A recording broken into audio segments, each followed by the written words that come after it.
Morning, everyone.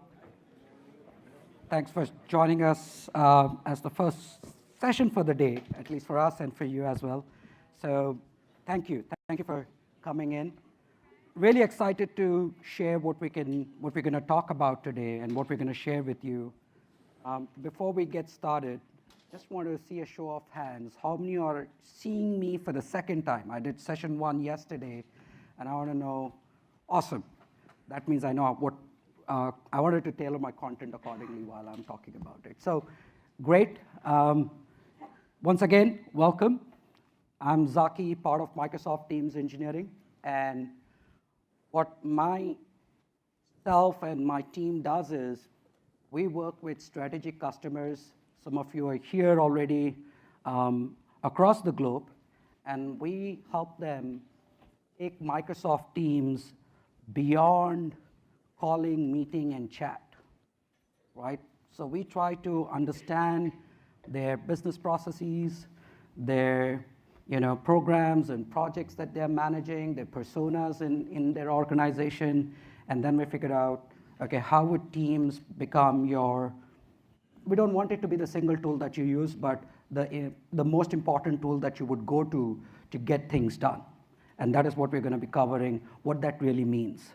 I'll be joined today by one of our partners that we have worked very closely, Mr. Ben Kenning over here from Smartsheet, VP of Product, who's going to come and show one of their apps and Teams, like what they've built for us and how their customers are using it.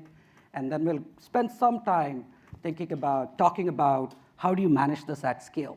So the key takeaways for today, if you really ask me, is how can you become a champion in your organization to talk about apps and Teams, and why that is basically to drive digital transformation. Now, digital transformation can mean very different things, and I can tell you very simply, if you were yesterday in the session that we presented, we had American Red Cross come on stage and talk about a very simple problem. Something that is as simple as ordering something and making sure someone receives the order and you're able to track it. Their paper-based process took about weeks. They were able to bring it down to 2 days or 3 days, right? That's the efficiency people are thinking about. So it's about how do you take these existing processes and how do you make them smart so that you can act fast and make better decisions. And more importantly, collectively make decisions. One of the things that we have started seeing that works really well. So that's first part of it. The second part of it, again, is more about how can you build it. Now, this session is not going to focus a lot on how would you be a developer. I mean, we'll focus on as a few parts of the citizen developer story. We have another session today in the afternoon where you can look at our developer story, like, okay, if you're a developer, you're an SI, you're like a pro developer, you're not a citizen developer, how would you build on our stack, writing code, right? So there are multiple ways to build apps. And then, as I said, we'll cover how do you manage this more confidently and at scale within your organization if you're coming from IT. So we'll touch on business side of things, we'll touch on end user side of things, and we'll touch on IT side of things briefly. If you were part of the keynote on Monday, Satya talked about tech intensity and tech capability. But if I really look at it, right, from what we are seeing from organizations, the more we are talking, we are seeing these buckets of areas that organizations are thinking about, like how do we really streamline this? And a bunch of things goes in there, right? I mean, if you really look at an average enterprise, the number of services they are using outside Office 365, it could be something that they have deployed on-prem or they have deployed it on cloud. An average enterprise uses upwards, 1,000 plus upwards services in an organization.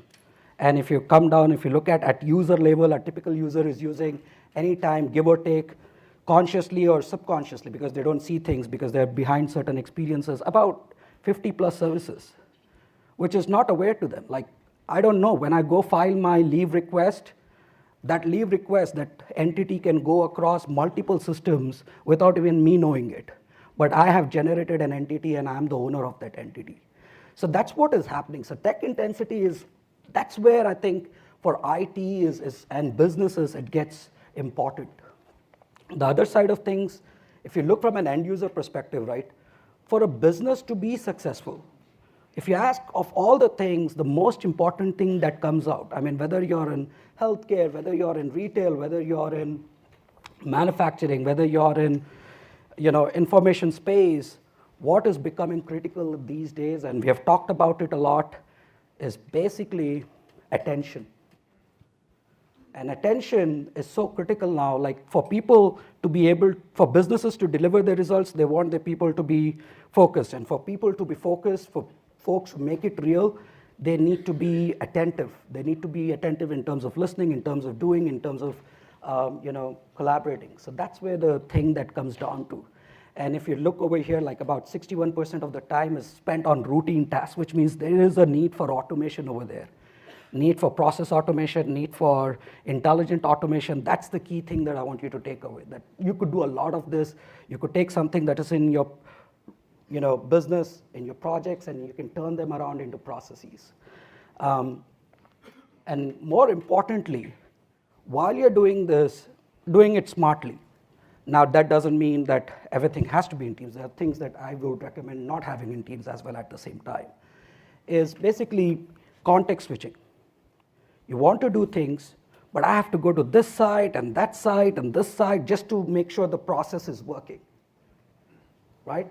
So that's a distributed problem that we are trying to solve and say, okay, that is context switching. Every time I move from one view to another perspective is just creating a fatigue in me. I'm like frustrated, dude, I don't want to do this routine task again. It's so painful. It lets me go through 5 things. And to these problems, our answer is Microsoft Teams as a platform. You're using all these services within Office 365 and outside Office 365. I've named few over there. And if you take manual processes that you have today, paper-based processes, people-based processes, you could leverage the Power Platform as a champion. I mean, as a citizen developer, you could take it and you can turn it around. If you haven't, I would recommend checking out the video recording of yesterday's session where American Red Cross showed the app, how they built it, what was the problem, what was the scenario, how they built an app for data entry using Power App, and then how they automated the logic of routing it to relevant people using Power Automate.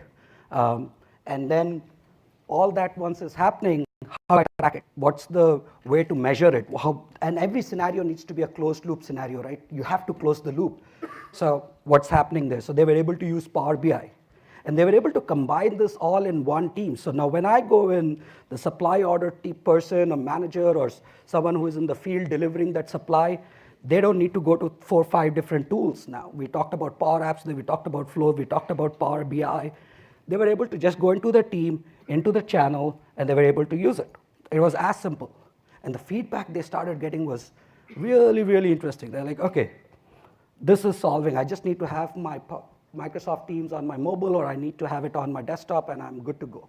I can get my work done. That's the impact they were able to kind of realize over there.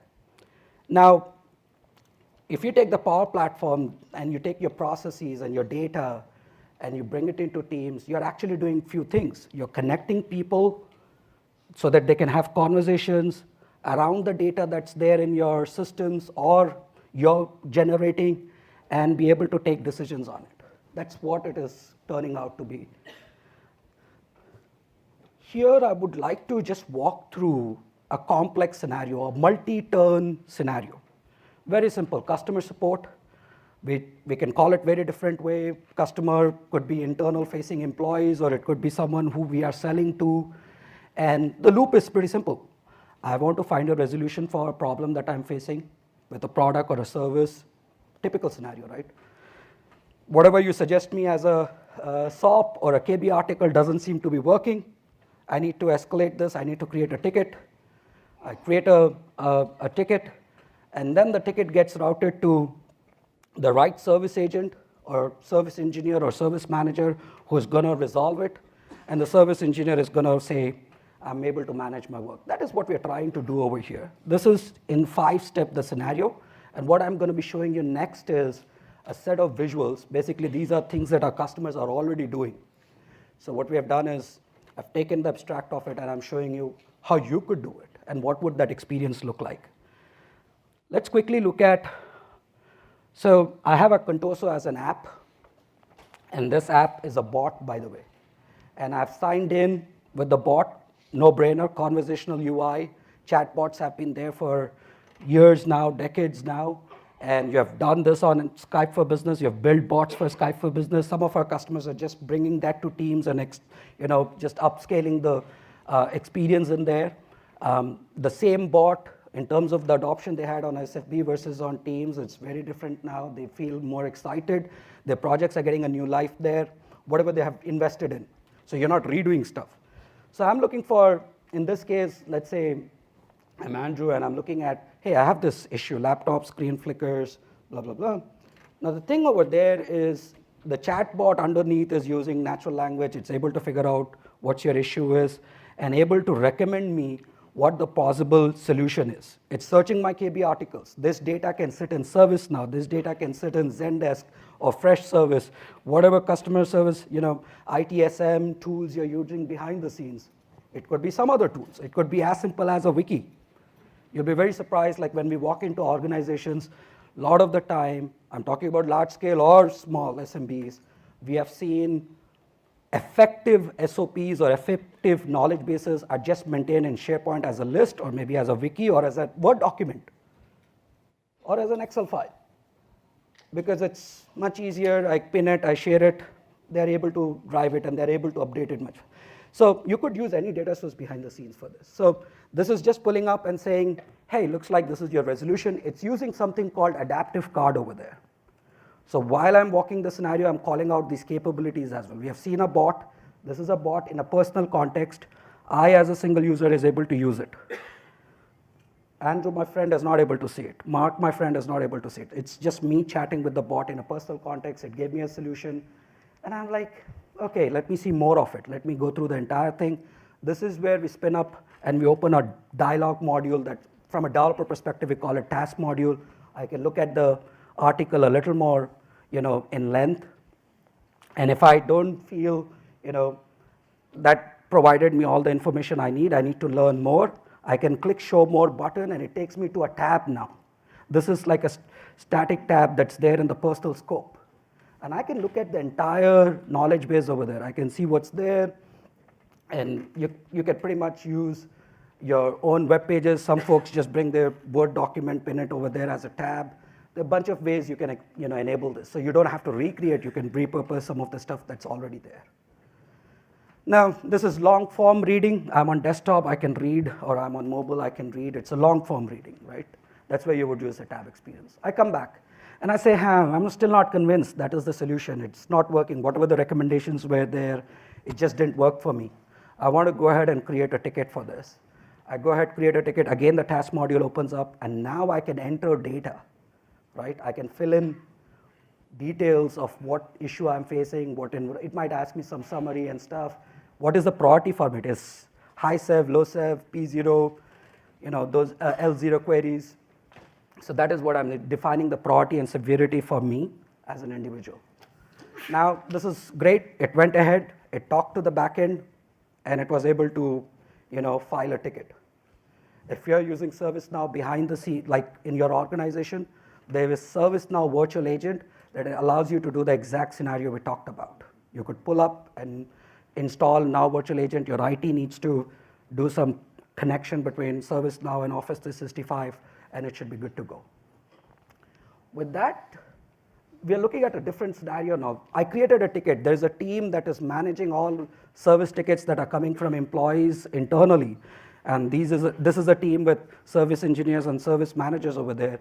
And what the bot has done is it has taken the ticket, it has responded to the team as well. Looks like Daniela over here is having an issue. Can you look into this? So now, I as a service engineer, because it got shown in my channel, I can start having a chat with the person who created it and say, okay, I want to know more about it. Tell me so that I can help you.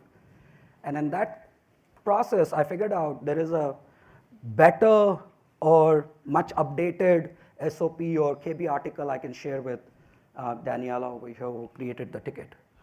Now, what I'm pulling up here is something called a compose extension. I know there are too many capabilities we are seeing. We saw a bot, we saw a tab, we saw a dialog, which is task module. We saw a bot in a channel. But what you're seeing now is something called extensions. So these are under, like where you have the compose box in your teams. The compose box experience is whether you're in a channel, whether you're in a chat, it's always the same. And you can pin messaging extensions over there. What they have done here is they have shared the KB search and share thing as a messaging extension. So I, as a service engineer, can pull up a much better SOP or a much better recommendation for Daniela to let her solve her problem. And I'm going to share it as a rich card. Daniela looks like it, looks at the card, figures out the solution worked for her, and she says, thank you, that works for me. Let's shift gears. I come back. I was the service engineer who went in and helped Daniela resolve the issue. I need to now manage my work. Now we have switched the persona. We were looking more from an employee perspective. Now we are looking more from a service engineer perspective. Again, I have a personal app for myself, Contessa Service app, and I can go in and I can say, hey, this issue that came in from Daniela, I just got it resolved.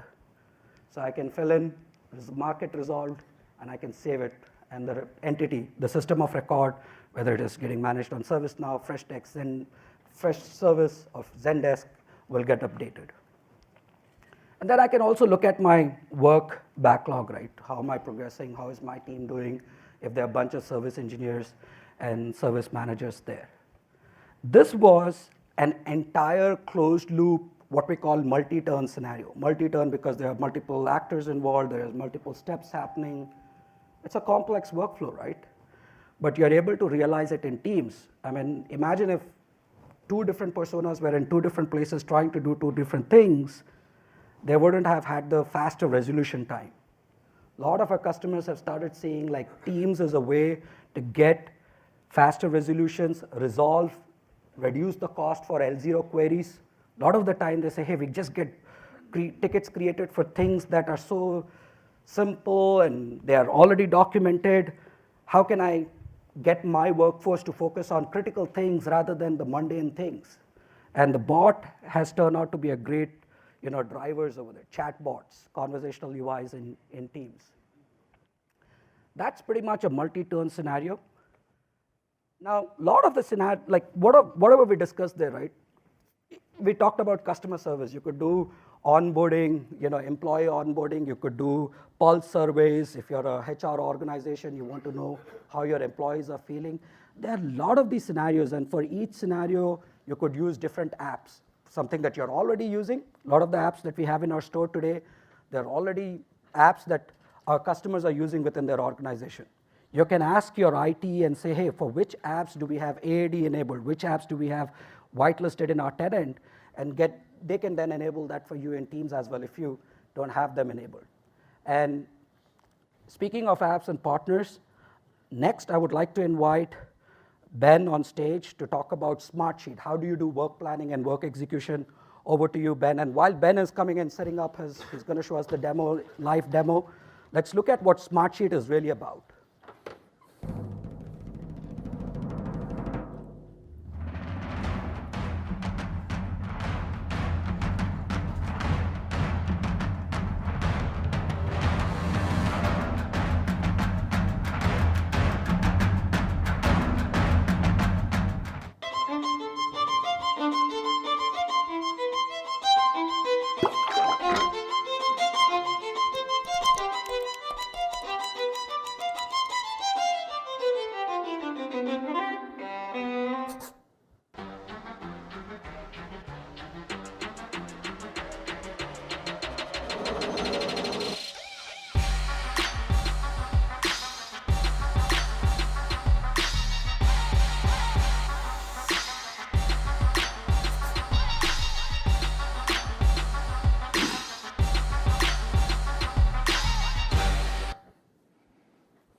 My marketing team, they like, the last one makes me want to dance. It's like, It's all exciting.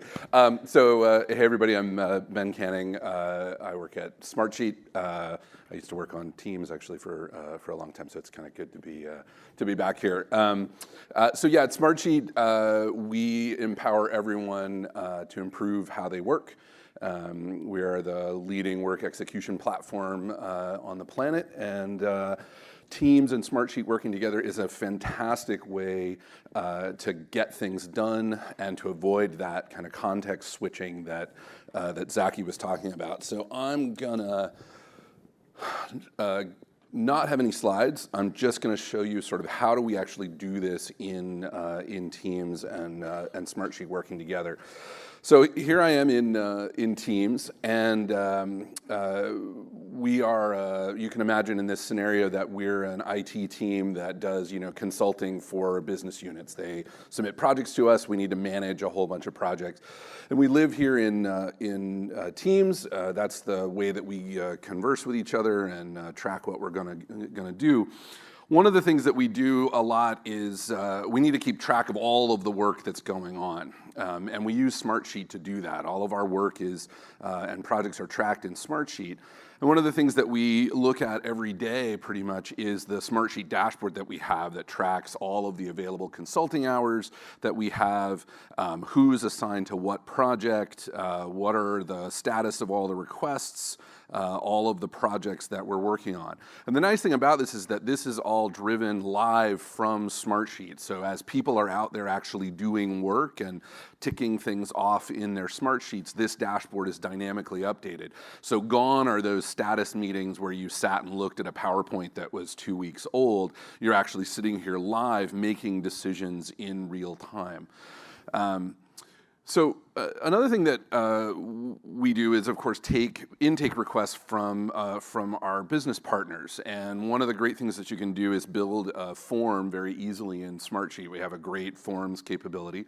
And so this is the new consulting projects intake form. And you can see that it's easy to pin one of these right inside of a team.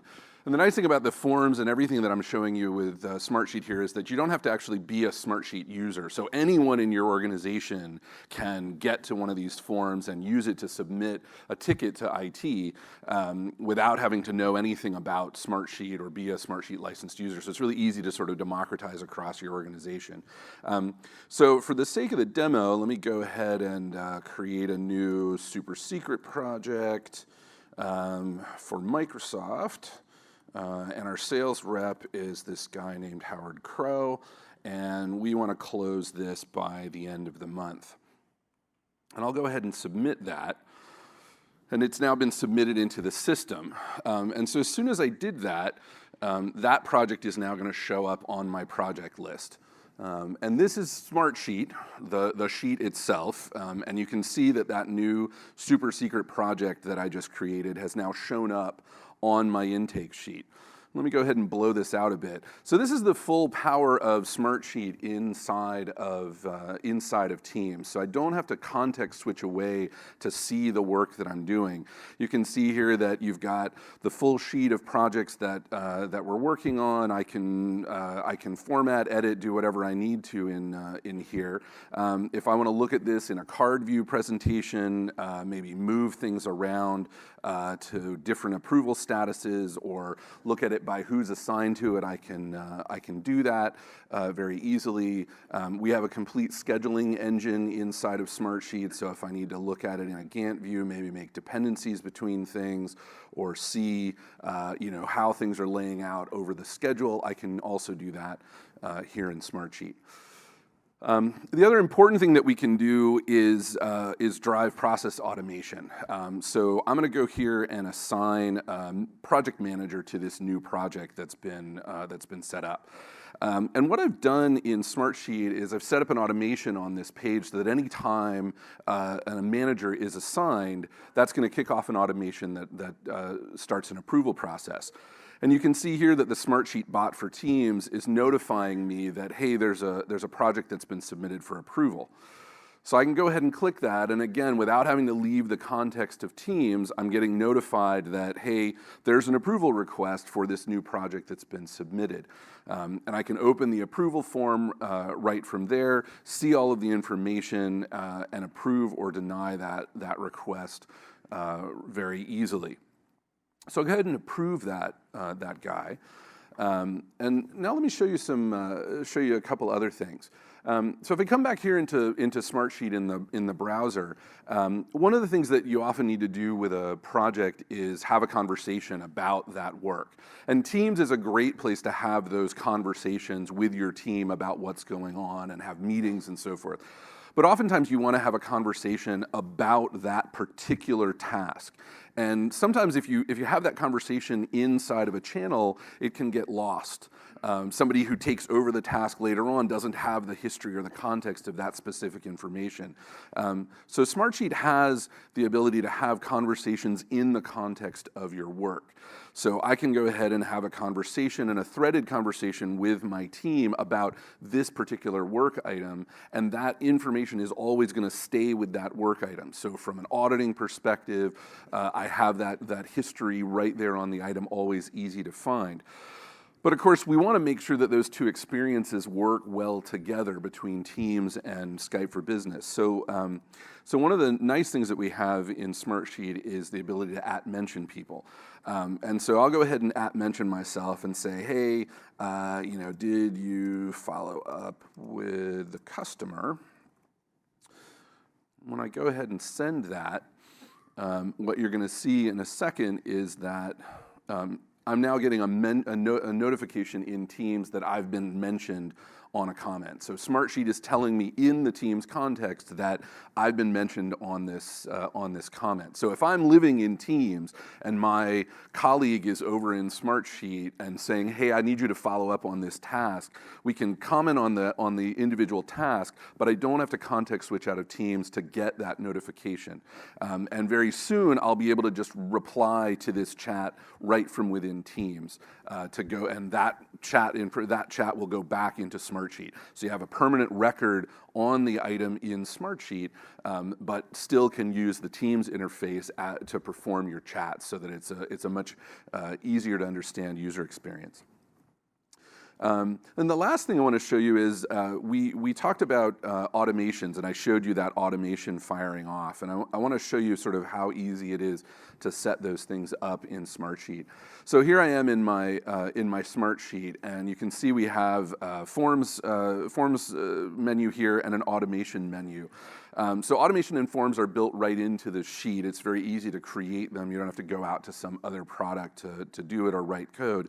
And one of the native out-of-the-box automations that we have is sending an alert to Microsoft Teams. So if I go ahead and choose that, the automation panel will come up, and we have a very rich but easy to use automation system in Smartsheet with conditions and multiple branching. But for this case, I want to set up a notification that says something like, hey, when the approval status is approved, I want to send a notification to the team that says, hey, there's a new approved project. So I can alert Microsoft Teams, I can pick my team and pick a specific channel in my team. So I'll send that to the new projects channel. And when I go ahead and click save, now anytime anyone updates one of these projects to an approved status, whether they're doing that via a form, whether they're doing that on mobile, in Smartsheet, or from within Teams, within Smartsheet embedded in Teams, that automation is going to fire and let the team know. And so what we should see here is that approval that I created just a few minutes ago, you can see there's an update in the new projects channel, and there's now a notification from Smartsheet that says, hey, that project has now been approved. So tying this all together, it's very easy to keep your folks in Teams, use that as your collaboration space, as your file storage space, but also take advantage of the full power of an app like Smartsheet to track your work and keep everybody on the same page. So we're very excited about the partnership. It's been great working with the Teams team, and we're excited about what we're going to do in the future. So, Zaki, I'll hand it over to you. Thanks, Ben. Awesome. projects are critical, right? Irrespective what role we are in, what organization we are in, what industry, what vertical, projects are going to be key thing. I mean, it's a key activity that we all work on. So that is why we wanted to show the bunch of partners that we have, like Trello, if you're using, that's available in Teams. We have Smartsheet that Ben showed. We have Rike. We have others in that space. So project management as a category for Teams is very healthy, and other categories as well. Now, Ben showed you a bunch of things, right? How can you do data management, how you could do automation, how you could do your task and project management. And a lot of the time when we start talking to customers and like, dude, you're coming from Microsoft, and what's your take on this? And I would say Microsoft Teams as a platform, our philosophy has been, we want to be neutral. Whether we are working with partners inside Microsoft or outside Microsoft, we want to provide the same level of playing field for them to co-innovate with us so that customers can benefit. Customers have variety of tools that they use. I mean, we looked at the numbers earlier, 50 plus services that if an average employee uses, there is some truth to it. And we are like, we need to have that variety and mix it as part of our product. Moving on, we looked at, like myself and Ben, we showed you a bunch of things. And one of the things that has been like critical is a lot of the time folks ask us, what is an app? Is it a bot? Is it a tab? I would say app is a collection of capabilities, right? And what is capabilities? It could be a bot, and or it could be a messaging extension, and or it could be compose extensions or messaging extensions. We talked about message actions. So as a developer, if you're a pro developer building with code, or you're a citizen developer, you could use these capabilities together to figure out for which scenario what capability you want to show. If I want to have a search query experience, I would probably go with bots. If I want to have search and share, I just want to find something quickly and share, like the service engineer was able to find the right KB article and share it with the customer, Daniela, then I would use messaging extensions over there, right? So it depends, scenario to scenario. But if you were to take away one thing from this room, app is a collection of capabilities. When you install an app on your mobile device, you're just seeing a web view of it. It might have a bot underneath and stuff. Similarly, when you install an app in Teams, we give you a web view-like experience, which are tabs. They can exist in channels. They can exist in personal scope. Bots that can exist in channel, that can exist in personal scope, and so forth. Now, when you take these capabilities, you can connect to your data that is sitting in Azure or other clouds, on-prem. You could also connect to Power Apps as a storage as well, so common data service. If you're not very comfortable, you're building an app, you need to manage data as well, you need some form of a data store, and you're comfortable working with Excel, then you'll be comfortable working with CDS as well, common data service. You could just design your rows and key value columns, and it creates a storage system for you so that when you build your UI, without writing any code, it can connect and save to that storage system and just works out of the box. You could use logics, business logics from Power Automate. It was earlier called Flow. And more importantly, your own line of business systems. I missed on graph intentionally because I wanted to cover at the end. A lot of the time when we walk into customer environments, the way they are thinking about scenarios is very interesting. I mean, sometimes it just blows our mind is how much, the creativity and the thought process they are putting in once they get the platform story right is very interesting. So one scenario, I mean, when we talked about customer service or customer support in this case, they wanted to have a war room situation. Every time someone files a ticket, and if that ticket is of certain severity, certain priority, coming from a certain org in their organization, they wanted to spin up a new channel. In the past, they would send out an SFB invite, and everybody will hop onto the invite to figure out how to resolve this escalation incident in their organization. Now they're creating a channel, they're adding the ticket details in there, they're doing a lot more automation and spinning up a call over there. You can start a meeting right in Teams channel today, right? So, and in the past, so they're able to automate that. And the reason they're able to, like the way they are able to automate it using Microsoft Graph. So if you want to engage with entities within Microsoft 365, it could be entities under Windows ecosystem, it could be entities under Office 365 ecosystem, you have the ability to just use Graph as an endpoint. You're a pro developer who can write code, awesome. There's a lot more flexibility. You could just query. These are REST endpoints. You'll just hit them. You want to spin up a channel. You want to create a chat. You want to spin up a conversation thread. You want to hydrate a channel with a set of documents. You want to hydrate a set of channels with a set of apps. You could do that with Graph. If you're coming from IT and you're not comfortable or you don't prefer writing code, then you have the ability to use PowerShell, commandlets. They are defined for certain actions, and you can use those commandlets to run. And you want to automate, you can automate using PowerShell over there. With that, let's quickly move on. What I'm going to cover now is, as a citizen developer, like majority of folks in this room, like how can you think to be a champion? How can you drive this, make your organizations more efficient to be able to act fast? There are a bunch of things that you can do today. You have, across this room, we can very well say that a lot of us have heavy implementations in SharePoint Cloud. We have documents there, we have lists there. And as I told you right in the beginning, when we go and talk, we figure out KB articles are stored in a SharePoint list. And we inquired, why do you store a KB art, like your entire knowledge base articles in SharePoint list? And the obvious thing that was stored, it was new to me because I haven't really used SharePoint list as people have used in the market. So it has a workflow engine of its own. So someone makes an edit to it, the SMEs get notified and they approve the edit whether that makes sense or not. So like, okay, that's interesting. Now, if you have SharePoint list or SharePoint sites that you have already built and published on cloud, you can bring them into Teams as tabs today. You can, just the way Ben was showing you, there was a project tab. I could go into a channel, I could go into a tab, I could see things. You could do that with SharePoint list today. You can do with SharePoint sites. You can do with SharePoint document libraries. I have document library that is sitting outside my Teams. You can bring them in, and you can create workflows around them. The last part is web parts.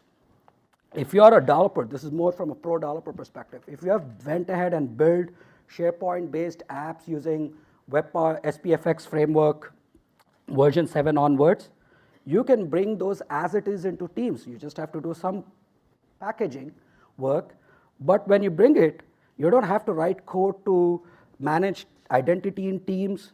You don't have to write code to share context back from Teams to SharePoint. That's already done, seamlessly available today.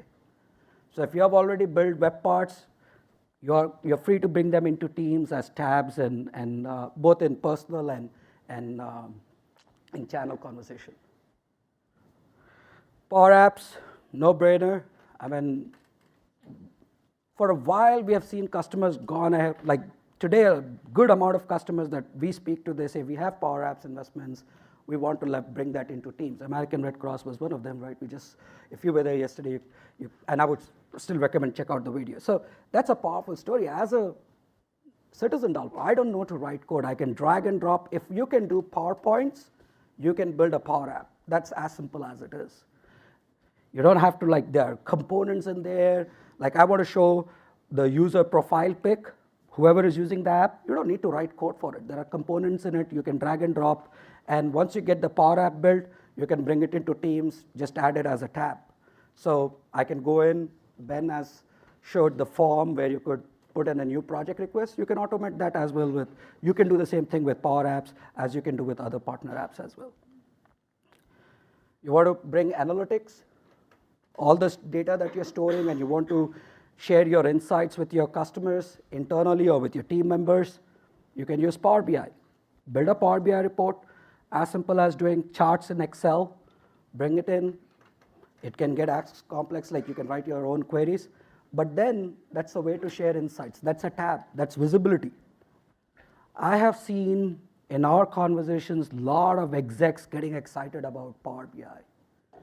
If they have, one exec I was talking to, they have massive set of Power BI reports built, and every morning there has been this ritual that the exec walks in, looks at the Power BI reports just to see how they are selling, how they are performing in markets, different geographies.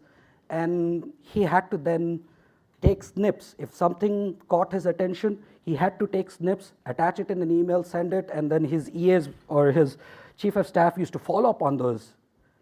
The transformation they were able to bring in their organization was all the Power BI tabs were pinned accordingly. They created like a channel structure. They said APAC region, MEA region, and all the relevant Power BI reports were pinned as tabs. And now, no more emails, no more snips. Something like Ben showed you, like a tab, you could have a chat around it. He starts firing his concerns, or he wants to get his SLT members' attention, he just puts in there. That changed his life. He's able to save time on a lot of those things. Quickly, you can build forms. You can use forms for collecting responses as tabs. This is my favorite. You built an app. You want a logic around it. OK, I captured these parameters. Basis certain parameters, I want certain logics to happen. You can do that with Power Automate. And with that, so that's pretty much of what you can do today with what you have already in Office 365. It's about creativity, figuring out the scenario, figuring out the process. And if you have any questions, anything you need support on, please feel free to reach us. Quickly, this is more on the IT side of things. You got an app built, or as a citizen developer or as a pro developer, you solved a problem for your business, but you want to drive visibility for it. You want to make sure certain org in your company needs to have access to this app, certain personas. In that case, you can work with your IT to do something called setup policies. What they can do is, in Teams, we have the left trail, where you see calling, chat, meeting, calendar, files. You can get your app icon pinned over there. So every time I go into desktop or I go on my mobile, I would be able to discover that app right there. I don't have to go anywhere else. That's discoverability. Access, only certain people needs to access it, others don't need to. Like service engineer, in this case, the first scenario we talked about. So the service desk app only for service engineers is available. That access permissions can be controlled through the permission policies in our admin portal. And you can decide which third-party apps you want to enable for which set of users, because licensing is the key thing over there, right? You might have licensing with Smartsheet, you might have licensing with other apps, and only for those set of users you want to enable apps in Teams, you can do that with permission policies. Lastly, a lot of the time, IT, when we start talking to them, comes up with, like, we have heard them, and they said, we have concerns, like all these apps in Teams, how are they, managing our data? Do they have access to our channel conversations? Great, I have added a bot, but does that bot have access to my entire channel conversation? Absolutely not. That's a myth. I mean, when they come from our competitive environments or other chat platforms, that's the notion, like, okay, everything is being heard or being captured by third parties. Absolutely not. You give the consent, you manage the consent. And one of the things that has happened is we have reached out to our partners, like Smartsheet, we have Quest back in the room, Auden over here, and others, and said, can you tell us what are on basis on the 90 plus vectors that we identified, which helps us build trust with customers, where do you stand on each of them? They went ahead, did their self-assessment, and last year at Build, we announced the number of partners we have. So that's building trust with IT. Trust, IT getting comfortable with these apps that are sitting outside their organization. We took this a little forward. Sorry, my slides. And what we did next is we took it a little step forward. So earlier, I mentioned that we could ask the partners to say on the 90 plus vectors, where do you stand, security vectors? We took one step further and said, we'll work closely with you, and we will do the certification. We will attest it ourselves as Microsoft with other partners involved and stand by your experiences with our customers. So we are working with partners very closely. Today, we have 3 partners who are M365 certified.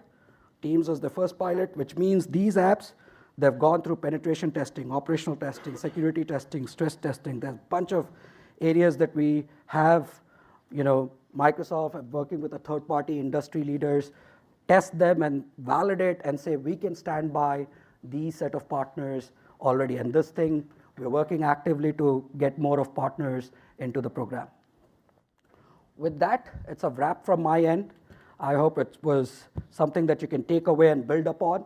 Looking forward to see what you can do with it. Thank you.